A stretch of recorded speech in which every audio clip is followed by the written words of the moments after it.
খুশি মনে করি মোরা সুন্দর ছাগল কুরবানি কুরবানি রে কুরবানি রে।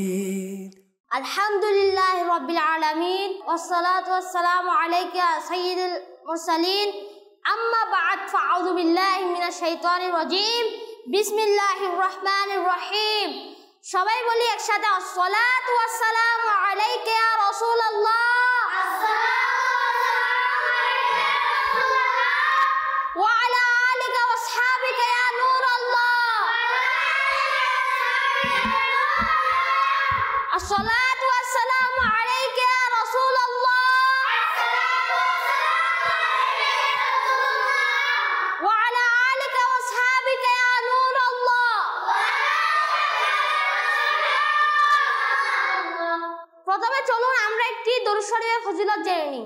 প্রিয় নবী সাল্লাল্লাহু আলাইহি ওয়াসাল্লাম ইরশাদ করেন, যে ব্যক্তি আমার উপর একবার দরুদ শরীফ পাঠ করবে আল্লাহ তাআলা তার উপর 10টি রহমত নাজিল করবেন।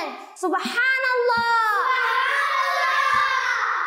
সাল্লু আলাল হাবিব সাল্লাল্লাহু আলাইহি ওয়াসাল্লাম। প্রিয় ছোট্ট বন্ধুরা, আজ ঈদের তৃতীয় দিন আবারও আপনাদের মাঝে উপস্থিত হয়েছি ঈদুল আজহার খুশির অনুষ্ঠান নিয়ে। তো আসুন অনুষ্ঠানের প্রথমে আমরা আমাদের ছোট্ট বন্ধুদের নাম জেনে নিই। আমরা প্রথমে আমাদের ডান পাশের বন্ধুদের ছোট্ট বন্ধুদের নাম জেনে নিই। জি ছোট্ট বন্ধু, আপনার নামটি বলুন। আমার নাম আহমেদ রেজা। মাশাআল্লাহ। তারপর ছোট্ট বন্ধু আপনার নামটি বলুন। আমার নাম মুনিব রেজা আত্তারি। মাশাআল্লাহ। তারপর ছোট্ট বন্ধু আপনার নামটি বলুন। আমার নাম রেশন নামান। মাশাআল্লাহ। তারপর আমরা আমাদের বাম দিকের ছোট্ট বন্ধুদের নাম জেনে নিই। জি ছোট্ট বন্ধু আপনার নামটি বলুন। মোহাম্মদ সাবেদ রাজা আত্তারি। মাশাআল্লাহ। তারপর ছোট্ট বন্ধু আপনার নামটি বলুন। মুনতাসির আলী মায়ান। মাশাআল্লাহ। তারপর ছোট্ট বন্ধু আপনার নামটি বলুন। ফরদিন ওয়াজরান। মাশাআল্লাহ। ছোট্ট বন্ধুরা, আল্লাহ পাকের অশেষ অনুগ্রহ যে তিনি আমাদেরকে কুরবানির মতো নিয়ামত দান করেছেন। এমন নিয়ামত পেয়ে আমাদেরকে অধিক পরিমাণে আল্লাহ তাআলার শুকরিয়া করা উচিত। শুধু মুখেই শুকরিয়া আদায় করবে না, বরং নিজের অঙ্গ প্রত্যঙ্গের মাধ্যমেও শুকরিয়া আদায় করতে হবে। অর্থাৎ শুকরিয়া সিজদায় আদায় করব, নিয়মিত নামাজ আদায় করব, আল্লাহ পাকের হামদ ও ছানা তথা গুণমিত করব এবং নেকির কাজ করব। ফরজ আমলের পর সর্বোত্তম আমল হচ্ছে মুসলমানদের অন্তর খুশি করা। এই নিয়তে নিজের আত্মীয়, বন্ধু বান্ধব ও পাড়া প্রতিবেশীদের ঈদ মুবারক জানানো। আল্লাহ না করুক কেউ যদি আমাদের প্রতি অসন্তুষ্ট থাকেন, তাহলে কুরবানি ঈদের সুযোগকে কাজে লাগিয়ে তাদের সাথে সুসম্পর্ক গড়ে তুলুন, তাদেরকে ঈদ মুবারক জানান এবং আল্লাহ পাকের সন্তুষ্টির জন্য তাদের সাথে আপোষ করে নিন। আর হ্যাঁ, আমাদের মধ্যে যাদেরকে আল্লাহ পাক কুরবানি করার সামর্থ্য দান করেছেন ও গরিব আত্মীয় স্বজনের কাছে গোশত পাঠাতে ভুলবেন না। তাদেরকে গোশত নেওয়ার জন্য ডাকবেন না, বরং নিজে গিয়ে তাদের গোশত দিয়ে আসুন। প্রিয় ছোট্ট বন্ধুরা, কুরবানি ঈদ মুসলমানদের ধর্মীয় উৎসব।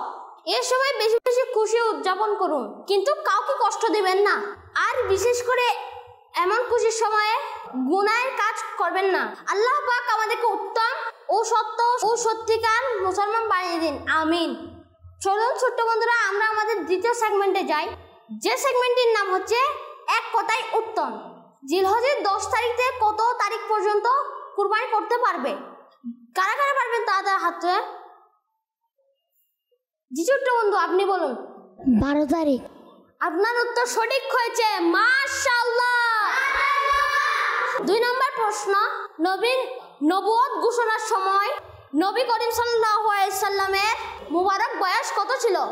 যারা যারা পারবেন তাদের হাত তুলেন। ছোট্ট বন্ধু আপনি বলুন। 40 বছর। আপনার উত্তরটি সঠিক হয়েছে, মাশাআল্লাহ। এবার তৃতীয় প্রশ্ন, পবিত্র মসজিদে হারামে কয়টি জান্নাতে পাথর রয়েছে? যারা যারা পারবেন তাদের হাত তুলেন। জি ছোট্ট বন্ধু আপনি বলুন। 2টি। আপনার উত্তরটি সঠিক হয়েছে, মাশাআল্লাহ। এবার চতুর্থ প্রশ্নের দিকে আমরা যাই, জুমার নামাজের জন্য কয়টি আজান দেওয়া হয়? যারা যারা পারবেন তারা হাত তুলেন। জি ছোট্ট বন্ধু আপনি বলুন। 2টি। আপনার উত্তরটি সঠিক হয়েছে, মাশাআল্লাহ। 5 নম্বর প্রশ্নটি হলো জান্নাতের দরজা কয়টি? যা যা পারবেন তা হাত তুলেন। জি ছোট্ট বন্ধু আপনি বলুন। 8টি। আপনার উত্তরটি সঠিক হয়েছে, মাশাআল্লাহ।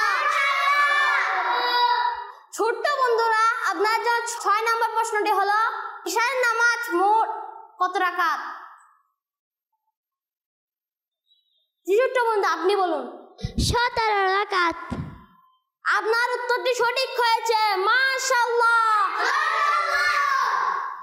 7 নম্বর প্রশ্নটি হলো কুরআন মাজিদ মোট কত পারা?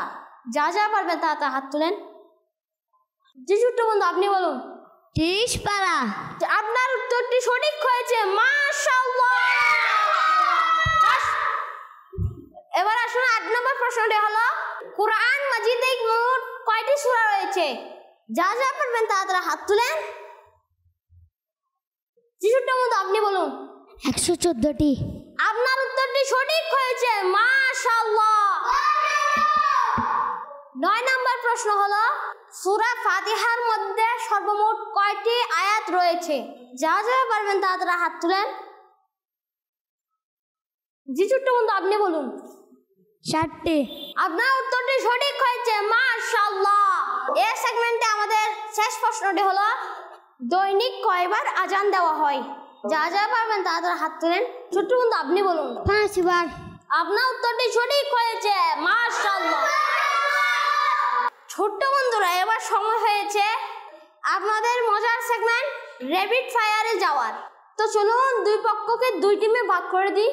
আমার ডান পাশের পক্ষ হলো এ গ্রুপ এবং বাম পাশের পক্ষ হলো বি গ্রুপ। তো ছোট্ট বন্ধুরা আপনাদের উভয় দলকে 5টি করে প্রশ্ন জিজ্ঞেস করা হবে। যারা সর্বাধিক উত্তর দিতে পারবে তারা আজকের এই সেগমেন্টের বিজয়ী হবে। তো চলুন দেরি না করে আমরা আমাদের সেগমেন্টের দিকে যাই। তো চলুন প্রথমে টিম এর দিকে যাই। ছোট্ট বন্ধুরা আপনাদের জন্য প্রথম প্রশ্ন হলো প্রিয় নবী সাল্লাল্লাহু আলাইহি ওয়াসাল্লাম এর নিকট কে ওহী নিয়ে আসতেন? জি ছোট্ট বন্ধু আপনি হযরত জিবরাইল আলাইহিস সালাম। মাশাআল্লাহ, এই টিম প্রথম প্রশ্নের সঠিক উত্তর দিয়েছে। আপনাদের জন্য দ্বিতীয় প্রশ্ন প্রিয় নবী সাল্লাল্লাহু আলাইহি ওয়াসাল্লাম এর মুহাম্মদ নামটি কে রেখেছেন? জি ছোট্ট বন্ধু আপনি বলুন। নবীজি দাদা। মাশাআল্লাহ, এই টিমের দুটি প্রশ্নের দুটি সঠিক উত্তর দিয়েছে। আসুন আমাদের তৃতীয় প্রশ্নে প্রিয় নবী সাল্লাল্লাহু আলাইহি ওয়াসাল্লাম এর দাদার নাম কি?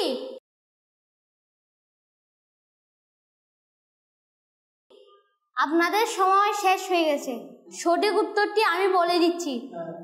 সঠিক উত্তরটি ছিল হযরত আব্দুল মুত্তালিব। এবার আসুন আপনাদের চতুর্থ প্রশ্নে ইসলামের প্রথম কিবলা তথা বাইতুল মুকদ্দাস কোন ইসলামী দেশে অবস্থিত? ফিলিস্তিন। মাশাআল্লাহ, উত্তর সঠিক হয়েছে। তো ছোট্ট বন্ধুরা আপনাদের শেষ প্রশ্ন জান্নাতি পাতা হজরে আসওয়াদ জান্নাতে কি নিয়ে এসেছেন? জি ছোট্ট বন্ধু আপনি বলুন। হযরত জিবরাইল আলাইহিস সালাম। জি আপনার উত্তরটি সঠিক হয়েছে, মাশাআল্লাহ। আমাদের টিম এ 5টি প্রশ্নের মধ্যে 4টি সঠিক উত্তর দিয়েছে এবং 4টি সঠিক উত্তর দিয়ে তারা 40 নম্বর অর্জন করেছেন। তো আসুন বন্ধুরা আমরা আমাদের টিম বি এর দিকে যাই। জি ছোট্ট বন্ধুরা আপনারা কি রেডি? তো আপনাদের প্রথম প্রশ্ন তিনি কোন নবী যার হাতের মুঠোয় লোহা নিলে তা নরম হয়ে যেত? জি ছোট্ট বন্ধু আপনি বলুন। হযরত দাউদ আলাইহিস সালাম। মাশাআল্লাহ, বি টিমের প্রথম প্রশ্নের উত্তর সঠিক হয়েছে। তো আসুন আমরা দ্বিতীয় প্রশ্নের দিকে যাই। কোন নামাজের মধ্যে দুআই কুনুত পাঠ করা হয়? ছোট্ট বন্ধু আপনি বলুন। ভিতরে নামাজে। মাশাআল্লাহ, বি টিমের 2টি প্রশ্নের উত্তরই সঠিক দিয়েছে। তো চলুন আমরা তৃতীয় প্রশ্নের দিকে যাই। পৃথিবীর কবরস্থান সমূহের মধ্যে সর্বোত্তম কবরস্থান কোনটি? ছোট্ট বন্ধু আপনি বলুন। জান্নাতুল বাকি। মাশাআল্লাহ, তো সঠিক হয়েছে। তো ছোট্ট বন্ধুরা আপনার জন্য চতুর্থ প্রশ্ন জান্নাতুল বাকিতে আনুমানিক কয় হাজার সাহাবায়ে কেরাম শাহিদ আছেন? জি ছোট্ট বন্ধু, আপনি বলুন। 5,000।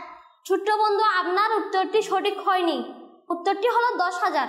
জি ছোট্ট বন্ধুরা, আপনার জন্য শেষ প্রশ্ন, কোন নবীকে জীবিত অবস্থায় আসমানে তুলে নেওয়া হয়েছিল? জি ছোট্ট বন্ধু, আপনি বলুন। হযরত ঈসা আলাইহিস সালাম। মাশাআল্লাহ, আপনার উত্তরটি সঠিক হয়েছে। টিম বি 5টি প্রশ্নের মধ্যে 4টি প্রশ্নের উত্তর দিয়ে 40 নম্বর অর্জন করেছেন। তো ছোট্ট বন্ধুরা, আমরা দেখতে পাচ্ছি উভয় দলের সমান নাম্বার পেয়েছে, তাই আজকে এই র্যাপিড ফায়ার সেগমেন্টে উভয় দলকে আমরা বিজয় ঘোষণা করলাম। মাশাআল্লাহ। তো ছোট্ট বন্ধুরা, আমরা দেখতে পাচ্ছি যে উভয় টিমই 40 নাম্বার পরে পেয়েছে। তো ছোট্ট বন্ধুরা, আমরা দেখতে পাচ্ছি টিম এ এবং বি উভয় পক্ষ সমান সমান নাম্বার পেয়ে ড্র করেছে। এজন্য আমরা উভয় পক্ষকে জয়ী ঘোষণা করছি। ছোট্ট বন্ধুরা, আমরা দেখতে দেখতে অনুষ্ঠানের শেষের দিকে চলে এসেছি। ছোট্ট বন্ধু, আমরা যা কিছু শুনেছি তার উপর আল্লাহ তাআলা আমাদের আমল করার তৌফিক দান করুক। আজকের মতো এখানেই বিদায় নিচ্ছি। সাল্লু আলাল হাবিব সাল্লাল্লাহু আলা মুহাম্মদ সাল্লাল্লাহু আলাইহি ওয়াসাল্লাম। খুশি মনে